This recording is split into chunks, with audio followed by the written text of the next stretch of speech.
You can make bread at home in under 30 minutes and cook it in a skillet. It's from Italy. It's called piadine. 2 cups of bread flour go in a food processor. Salt, a teaspoon and a half of baking powder. No yeast in this recipe. This is lard, 1/3 of a cup.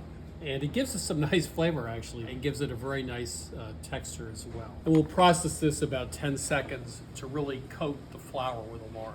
A slightly crumbly texture, which is what you want. So now we're going to add a mixture of yogurt and water. We have another 1/4 cup of water, like a tablespoon at a time. Okay, that's our dough. So now we have the ball. We're going to flour the board a little bit. And now we're going to divide it into 4. So now we have the 4 balls of dough. The dough balls rest for 15 minutes. A little bit of flour on the board. So we're going to roll them out to about 10 inches. Notice that the dough is very soft because of the yogurt and the lard. It's very malleable.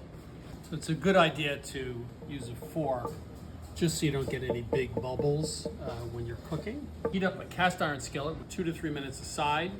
You do want to get some charring, some really dark spots on it. And now we're going to make a classic sandwich with prosciutto, ricotta, and arugula.